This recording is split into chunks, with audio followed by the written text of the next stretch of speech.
সেগুলো যদি মেনে চলো এবং তা প্রতিষ্ঠা করো, তাহলে তুমি জমিনে আমার খেলাফতের দায়িত্ব পালন করলা।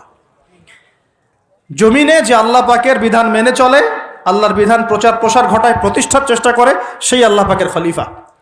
আর জমিনে যে ব্যক্তি আল্লাহর বিধান মানে না, আল্লাহর বিধানের পরোয়া করে না এবং এই বিধান দিয়ে বিচার ফয়সালা করে না, সে আল্লাহ পাকের খলিফা নয়। সহজ কথা, সে তখন কার খলিফা? সে তার প্রবৃত্তির দাসত্ব করছে, অথবা শয়তানের পূজা করছে, অথবা নিজের মন গড়া প্রবৃত্তি হাওয়া এর দাসত্ব করছে। আল্লাহ পাক আমাদের সবাইকে আল্লাহ পাকের বিধান মেনে চলার তৌফিক দান করুন।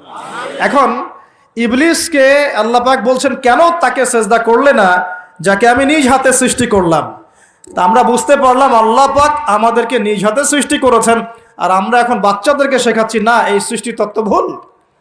তোমাদেরকে আগে এইভাবে আগে হাঁটতে দাঁড়াতে পারতে না, বাঁকা হয়ে থাকতে, তারপর একটু লম্বা হলে, তারপর একটু লম্বা হলে, তারপর আস্তে আস্তে মানুষ হয়ে গেলে। আমরা এগুলো বাচ্চাদেরকে শেখাচ্ছি। কেন শেখাবো? আমার বাচ্চা তো মুসলিম, আমার বাচ্চা তো মুসলিম পরিবারের বাচ্চা। এ কি ইহুদি খ্রিস্টানের সন্তান? ওদের ওই সভ্যতার আল্লাহর সাথে কোনো সম্পর্ক নাই। তাদের সৃষ্টি তত্ত্ব বুঝতে হলে এমন বিবর্তনবাদের দরকার হয়। আমার তো দরকার নাই, কারণ আমি তো মুসলিম পরিবারের সন্তান। আমি তো আল্লাহকে বিশ্বাস করি।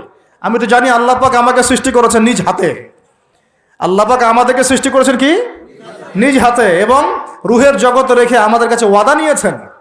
এই পৃথিবীতে আসার আগে আরেকটা জগৎও ছিলাম আমরা, তার নাম রুহের জগৎ, আলামে আরওয়াহ। আমরা তো এই পৃথিবীর বাসিন্দা নই, আমরা জান্নাত থেকে এখানে আসছি। সুবহানাল্লাহ। এটা তো আমাদের নোংরা জায়গা, এটা হচ্ছে আমাদের থাকার জন্য নোংরা জায়গা। আমরা তো জান্নাত থেকে এসেছি এখানে। হাই ক্লাস থেকে লো ক্লাসে আসলে মানুষ খুশি হয়? জান্নাত হাই ক্লাস না দুনিয়া হাই ক্লাস? আমাদের পিতা মাতাকে জান্নাতে রাখা হয়েছিল, সেখান থেকে আমরা এখানে এসেছি। এখান থেকে আসি নাই? আর আমাদের আত্মাগুলোকে রুহের জগতে রাখা হয়েছে। সেখানে সমস্ত আত্মাগুলোকে ডেকে আল্লাহ পাক বলেছেন, আলাস্তু বিরব্বিকুম। আল্লাহ বলছেন কি? আলাস্তু বিরব্বিকুম, আমি কি তোমাদের রব নই? সমস্ত আত্মারা একসাথে বলেছিল, বেলা ইয়া রব্বি, অবশ্যই আপনি আমার রব। সুবহানাল্লাহ।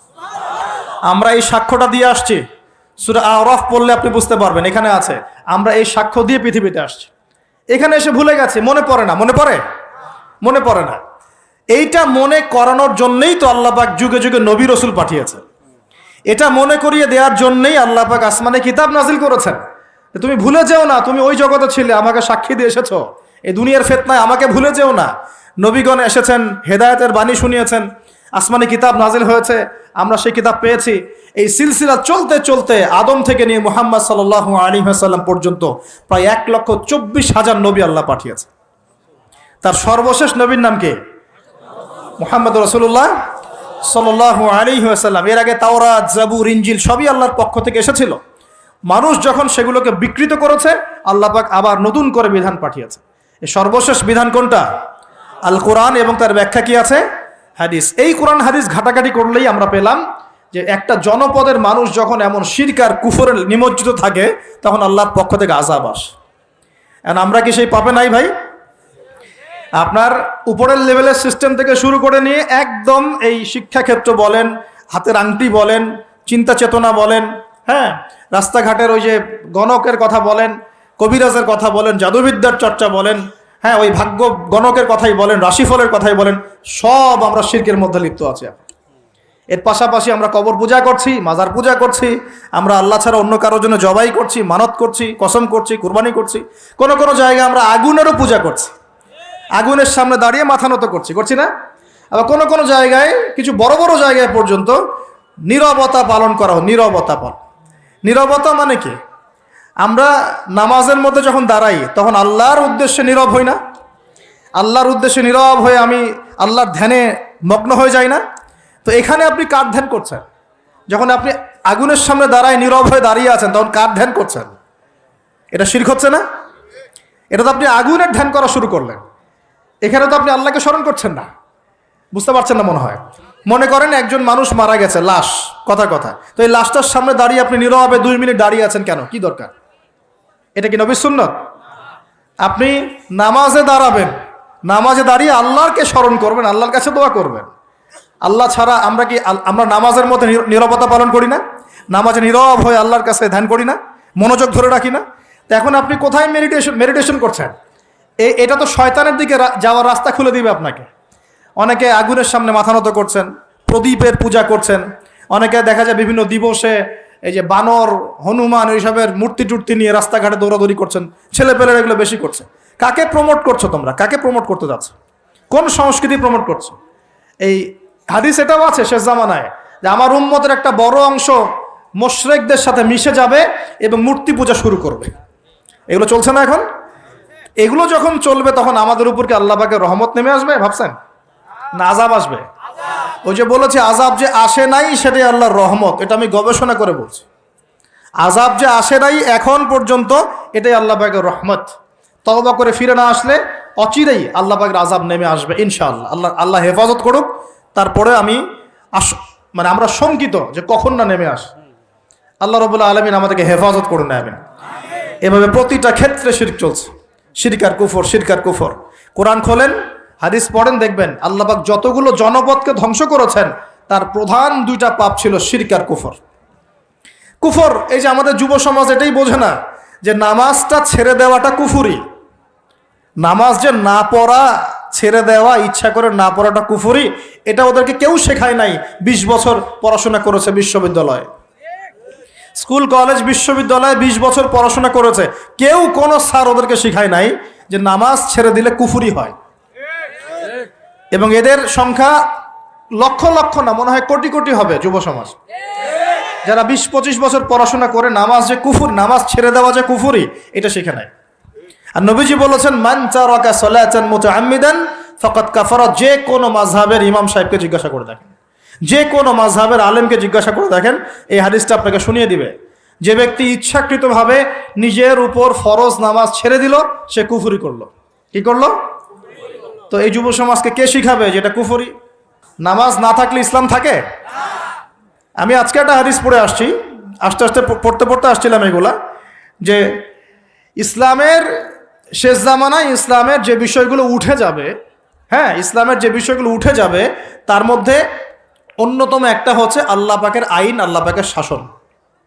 উঠে যায় নাই সারা বিশ্ব থেকে? আস্তে আস্তে আস্তে উঠে গেছে না? আচ্ছা, এরপর বাকি থাকবে নামাজ। এরপর বাকি থাকবে কি? নামাজ। ওই নামাজ হবে সর্বশেষ ইসলামের রোকন, যেটা সর্বশেষে উঠে যাবে, নামাজও উঠে যাবে।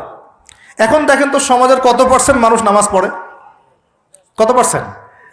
একটু হিসাব করবেন, মসজিদে, খালি মসজিদে ফজরের ওয়াক্তে আর এশার ওয়াক্তে যাওয়া আসা করে বুঝতে পারবেন যে নামাজ কত পার্সেন্ট মানুষ পড়ে, 5 ওয়াক্ত নামাজ কত পার্সেন্ট মানুষ পড়ে। তাহলে এই যে নামাজ যে শেষে উঠে যাবে, তাহলে শেষের সময় আমরা চলে আসছি না? আর সবার প্রথমে উঠে যাবে এই উম্মতের মধ্যে আমানত। কি উঠবে ভাই? এটা তো পুরো ঢাকা শহর থেকে উঠে গেছে। ঢাকা শহর কেউ কাউকে বিশ্বাস করতে পারে না, স্বামী পর্যন্ত স্ত্রীকে বিশ্বাস করতে পারে না, স্ত্রী স্বামীকে বিশ্বাস করতে পারে না, ভাই ভাইকে বিশ্বাস করতে পারে না, বোন বোনকে বিশ্বাস করতে পারে না।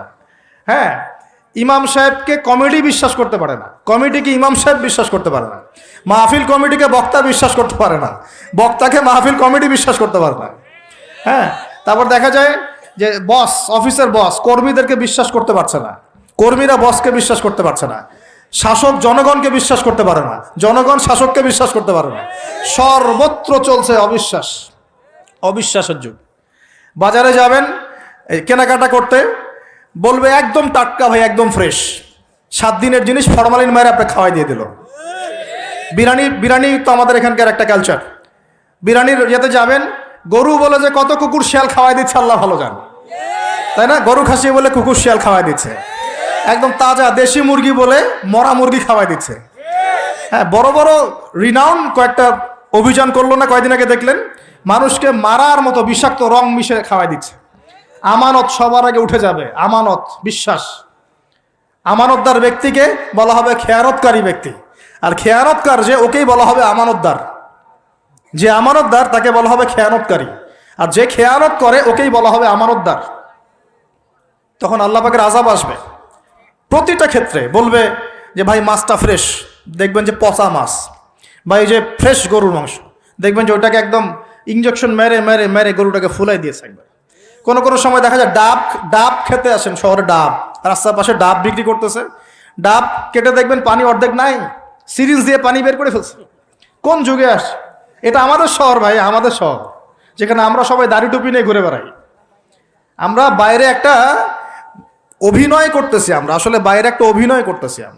আমরা মনে হয় নিজের সাথেই অভিনয় করছি, আমরা এখন মনে হয় নিজেদের সাথেই নিজের অভিনয় করছি। মানে এখানে জেনাকে উস্কে দেওয়া হচ্ছে, আর হালাল সম্পর্ক, হালাল বিবাহ, এটাকে প্রতিবন্ধকতা সৃষ্টি করা হচ্ছে।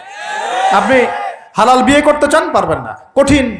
যৌতুক, এখানে আবার যৌতুকের ব্যাপার আছে।